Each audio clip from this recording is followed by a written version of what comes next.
Hey everyone, thank you for tuning in today. I wanted to give you guys a deck list for the Vanquish Soul archetype that I've been using lately for my locals for this weekend or past weekends pre-release tournaments. I figured I'd give you my deck list, give you some of the reasons and some of my thoughts on why I play the cards that I do, and kind of explain to you my thought process during duels. So let's go ahead and get started. First things first, starting off with the Vanquish Soul monsters, we are playing 3 of the Vanquish Soul Rising. Best card in the deck. Obviously, this card searches any non-warrior Vanquish Soul. Most of the time, you're going to be searching one of the other level 4s, depending on your hand. It might be Mad Love, it might be the level 7 Hungry Burger, or even the level 8, which is Caesar, Valley Caesar. Depending on your hand, depending on your attributes. Most of the combos that you start off with is normal summon, search, go into rock, and special summon Mad Love to search for one of the spells and or a trap if you play it. And then ready yourself for that turn's player to special summon from your hand during the main phase. If you have Burger in hand, or if you searched it, switch it out with Mad Love and then get that draw, right? We are definitely playing 3 of the Vanquish Soul Doctor Mad Love. Another great card. Again, this is definitely a card that you play 3 of. Searches any spell or trap. Most of the time, you are going to be searching either Continue, right, for the long game, or the Dust Devil for that non-targeting Book of Moon. Now, the second effect of Mad Love, or one of its other effects, of course, is the bounce, which is great, right? Having that ability to bounce a monster with the lowest defense, you pick if it's tied, is great, right? You can recur one of your own monsters, right? If you notice, all the hover hitters or the higher level monsters all have 1500 defense, except for Mad Love, right? So most of the other monsters have that defense for you to be able to bounce them. It's great whenever there's something that's targeted on your field that is a Vanquish Soul monster. You can bounce it. You don't always have to switch out with a bigger one. Now, the other effect is also to decrease the attack and defense of a monster your opponent controls by 500, depending on your reveal. Now, Vanquish Soul Rising also has a secondary or 2 different effects as well. I didn't go over that, but they're able to destroy the monster in the column. And if you reveal Fire in the Dark, the other one is this card cannot be destroyed by card effects if you reveal a fire. That effect doesn't really come up often. In my opinion, it's not come up for me. Is it good? Yes, but it's not something that's been in a situation where I need to activate that effect. Honestly, I forget that effect exists, so maybe that could be another thing too. So these are your cards that you do want to see in your starting hand. Hopefully, all right, these are definitely some of the cards that will begin to help with your combos. Other level 4s that we have is Vanquish Soul Pantera. This is your wonderful spell or trap destroy that card effect.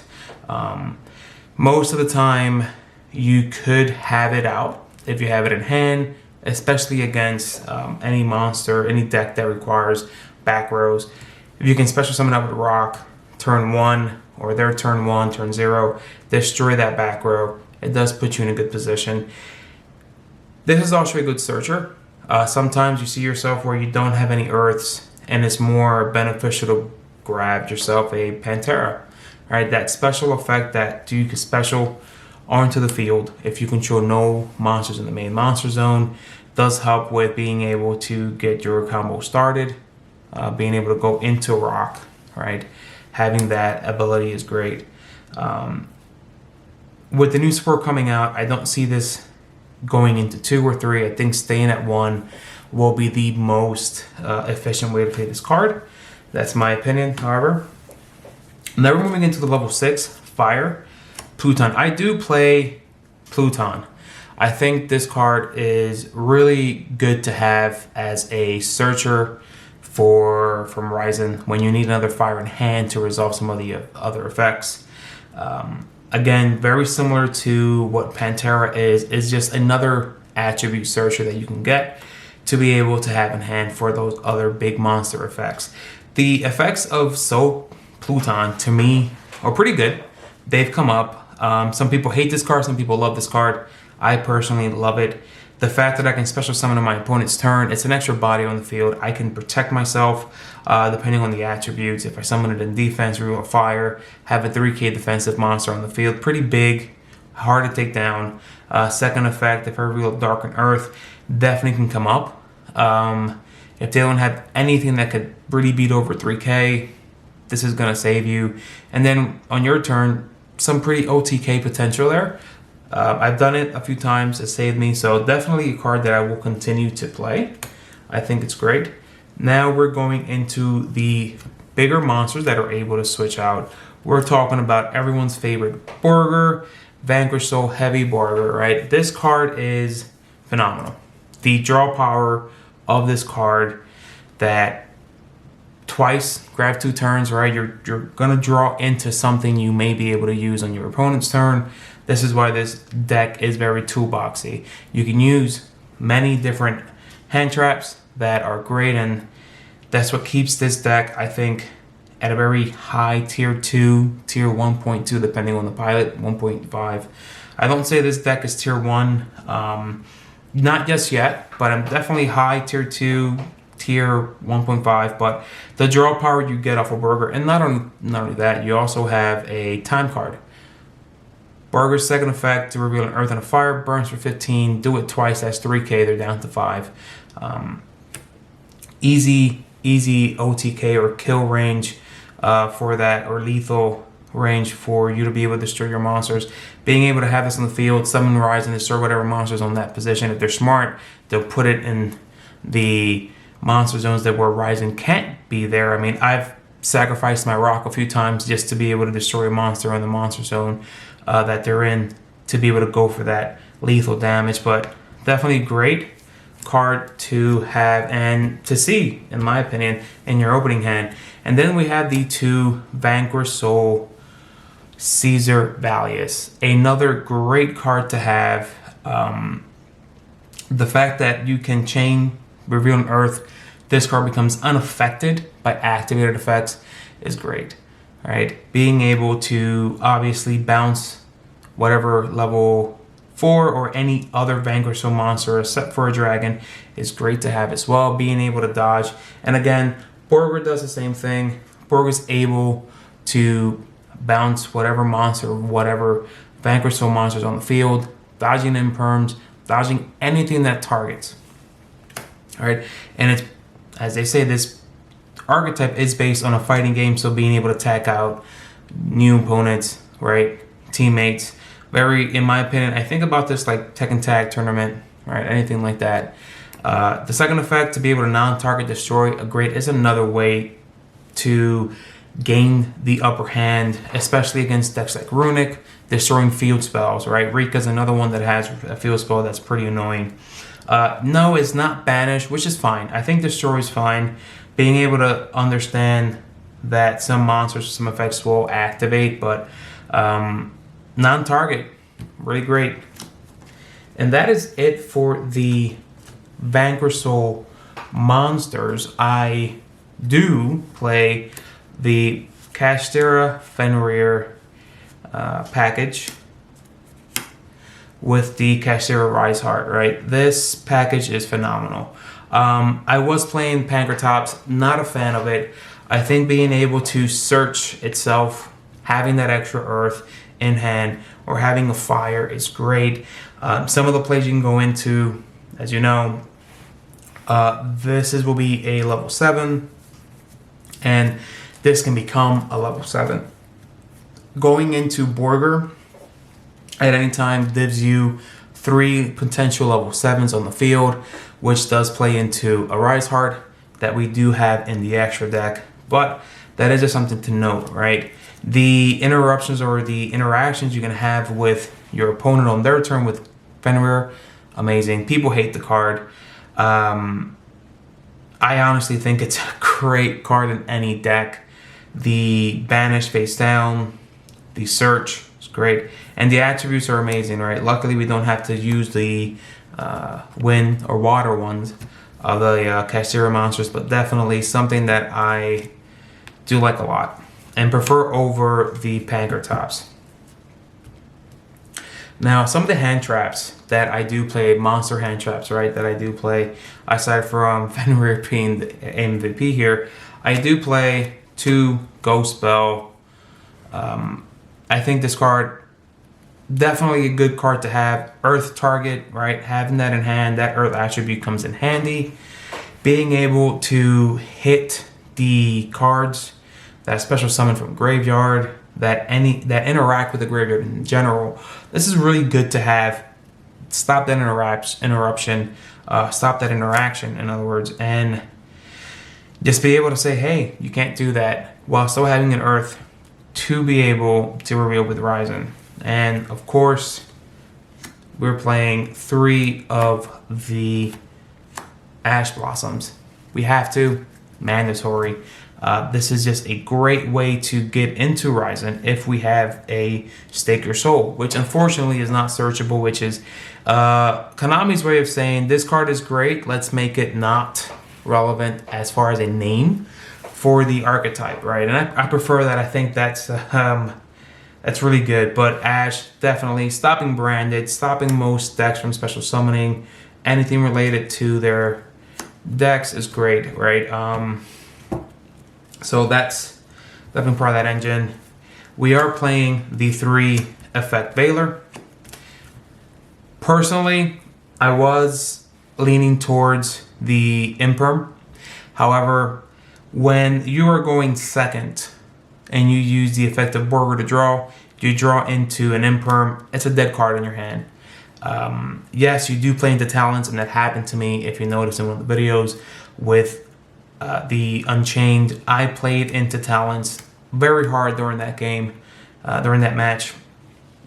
But I feel like Effect Veiler has a bit more impact than Imperm, a bit more versatile in the sense that I am able to draw into it and use it, versus Imperm, where if I have cards set, the next thing I have to do is wait for my turn to activate that card, and that's not what we want. We want to be able to interact during my opponent's turn and interrupt anywhere that we can. We are playing the Dogoran. I like this card. All right, some are playing the Kirikara, the Incarnate.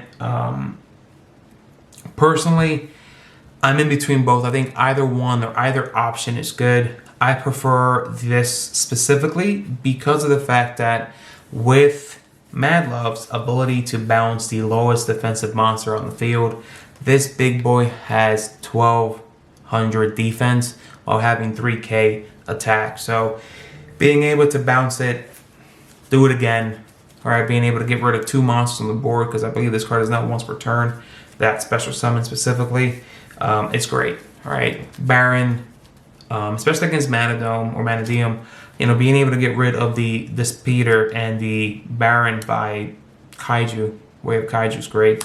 Bouncing, and you can bounce it once, bring it back, activate it again. So definitely a fire target. Are there any other options? Yes. Do I side this card out? Some of the times I do. And we'll get into that now. So we're going to go into the archetype trap and spell cards that I use specifically. So we do play the 3 Stake Your Soul. This card obviously is amazing. Being able to just simply reveal any monster, non-locking you into a Vanquish Soul archetype. It can be any monster, special summon it, and the clause of it leaving at the end phase. It's something that we can definitely not worry about, because most of the time we're summoning and we're going into a link. This card, I think, I'm glad it's not searchable, because then I think it'll be too broken, and there might be some clause if it were searchable that it has to be a Vanquish Soul monster. So I'm glad it's not. Love the art on this card. Definitely, again, fighting game archetype. So good card, very good card. Most of the time I try to bait out any other Ash that I can before using that card.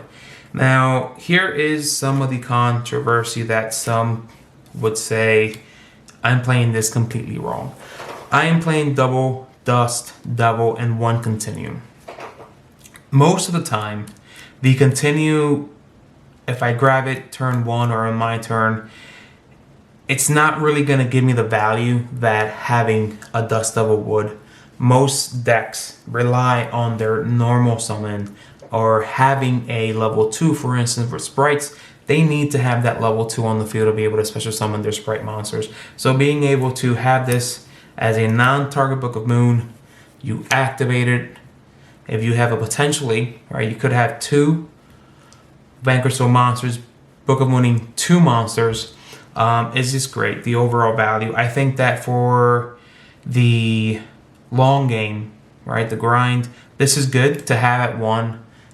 You have it, you can do it, you can use it.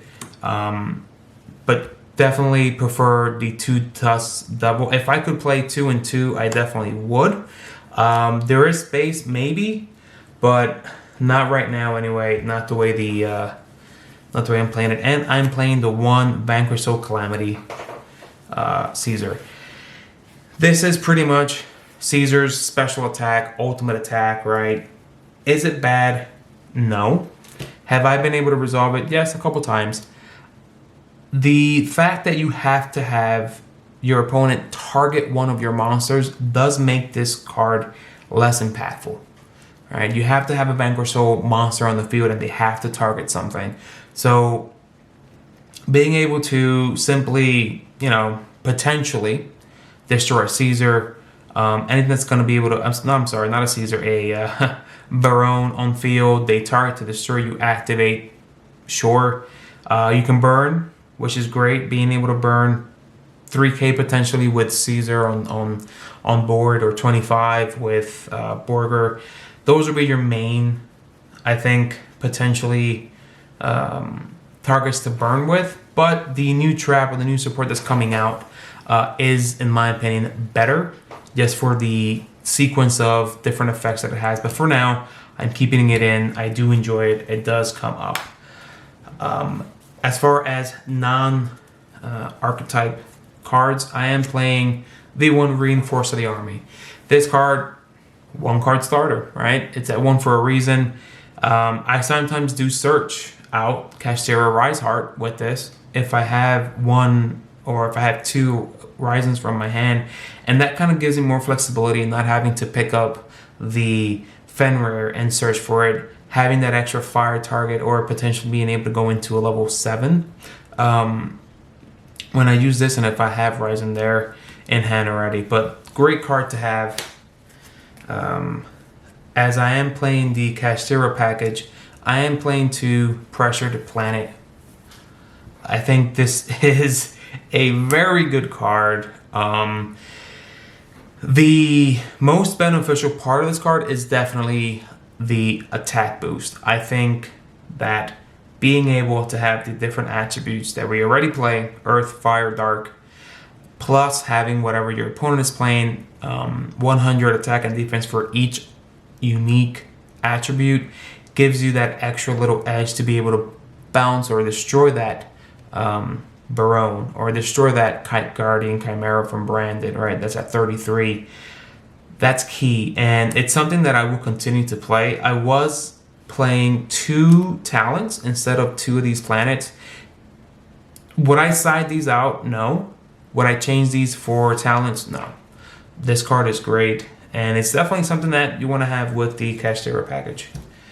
Next, I'm playing good old faithful Pots of Prosperity. I think this card is great. I've seen builds where they don't play it, depending if you're playing the Durandal, playing multiple of those, Here's the thing, right? Having this turn 1, being able to get your board out and just, hey, let me finish off with Pots of Prosperity, Banishing 6, go for it, right?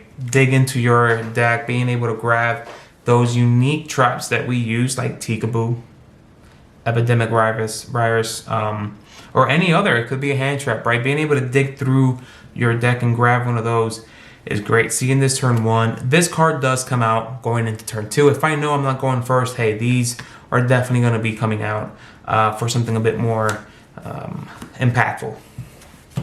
And lastly, of course, as mentioned, Eradicator, Epidemic Virus is something we can do, and we do use in this deck. Borger is that target, right? From our main deck, there is no reason why we should not be playing this. It's going to get banned, perhaps. I don't think it will, though. I think they may hit Lab first before anything with this card, but being able to tribute, activate effect to draw, reveal, all during your draw phase, chaining this, tributing that, right? Guess what? You get your draw, you call your spells or traps, definitely against Lab, definitely against Kashtira and Flu, right? You call spells and they may not be able to do anything with that for the next couple turns. And that is what we're playing in the main deck. 43 cards in the main deck. Now let's go ahead and look at the extra deck. Extra deck is a bit different. I have been playing around with a few different cards, but this is where I'm at currently. I am playing the great and powerful Rock of the Vanquisher. This card, for those who don't know, is not considered a Vanquish Soul monster. So if you're out there cheating, if you're out there using this, trying to bounce it back to your hand, no, that's not what we can do with this card. However, Link 1s, always known to be strong, always known to be powerful. Special summon from hand on your opponent's turn. Add back from graveyard, non-targeting. Great effects. And the added bonus that, hey, your opponent has to attack if you have a Vanquish Soul monster on field, your highest attacking monster, or the highest attack monster you have on the field. All right, that stat is important. Again, that stat plus the bonus you're getting from the Pressure Planet really makes it hard for your opponent to be able to attack over certain monsters. Caesar Valleys being one of them, Borger, Fenrir, right? Those are your heavy hitters. Whatever stat bonus they get for attack and defense does help. And of course, Pluton, right? You bring him out, he's going to gain some buff as far as his attack stat. So definitely something that's really good. Next, as we continue with the links, we're playing the one Nightmare Unicorn. Do I go into this often? No. This is more of a prosperity target. It's not often that I go into this, if not, if any. I haven't done it since playing the deck, but there is one. We are playing the one Nightmare Griffin. I'm sorry, Nightmare Phoenix. Previously I was playing Griffin, but I don't think it's worth it. I do enjoy this. You can obviously, with Rock on the field, you can link, get that draw 1, so potentially getting rid of a card you may not need. You can play it, right? If you haven't resolved this effect, you can send out a card that you can recur. Any other Vanquish Soul monsters, discard it. You're still going to get to draw 1, effect to bring back to hand, right? So that's one combo that I normally do with this, but that is definitely one of the links that I play. And now for the rank 4s, right? We're playing Tornado Dragon. Great card to have. One of the more impactful level 4s that I play, being able to just simply destroy one of the spells or traps that are on the field. Again, this is mostly for those players that are playing Dragon Link, Branded, Marincess, believe it or not, and of course Rika, right? Those field spells and Runic are very annoying. Being able to just simply destroy it, send a Vanquish Soul monster to the field, and if you have Rock, hey, effect, bring him back to your hand. Great to have, good utility. Second level 4 would be Sky Blaster Musketeer. This card is a new addition. I was playing something else, Evil Swarm, the board wipe, but this card being able to simply shuffle back a monster, right? That is very, very, very good. Mirror Jade, right? Hey, you have Mirror Jade on the field, shuffle it back. The fact that it doesn't destroy is very, very impactful, especially during any interaction where, hey, destroying that has a potential effect in graveyard, potential effect anywhere except going back to the deck, right? So great level 4 to have. Of course, another level 4 is Cowboy. Gaga Cowboy, I think overall good for time. Sometimes I see myself not being able to really get to Borger to burn for game. I can definitely get into 2 level 4s. So being able to get to level 4s, get them in, go this detached, burn, right? Not too much to talk about there. Good old Babushka. Again, another card that is, at this point, a staple for any card that can play level rank 4s. Babushka's great. Not really need to explain into that. And of course, we're playing the Zoo package. I prefer this over the Champion Zargus Therium package with Merrymaker. I think being able to just simply attack directly, if pressure planets on the field, hey, he's gonna get a bonus. So even if you're just tickling them at the moment while you get Zeus on the board, of course, great. For the rank 7s, we are playing number 11 Big Eye, Red Eyes Metal Flare Dragon, and of course the one Castillo Rise Heart. Monster Steel, right? Let me take your monster for my turn and do whatever I want with it. Great. This is extremely good if you are in time and you have an opportunity to get 2 level 7s on the field, and one of them is Borger. Hey, burn him for 15 if you can. Make this. Guess what? Now they're going into, or even, hey, with Kashtira and the Rise Heart go into Metal Dragon, you're potentially burning them for 2k, right? Plus any additional damage that you're going to be able to get off with this because of that spell effect. And of course, the Walking Macrocosmo, a Rise Heart. Lastly, Zeus, right? This is what we're playing, and it's great. My extra deck isn't the best. There could be some changes, but first off, we are playing the Cosmic Cyclone with Harpy's Feather Duster package. Reason why I'm not playing just simply 3. This destroys everything, right? And I think that 2 Cyclones is good for that specific one spell or trap you want to be removed from the field.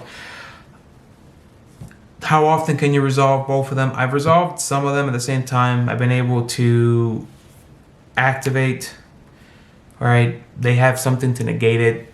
In my mind, there's something more precious for me of theirs that I want to destroy. Use that instead, pay the 1,000, but at least something gets destroyed.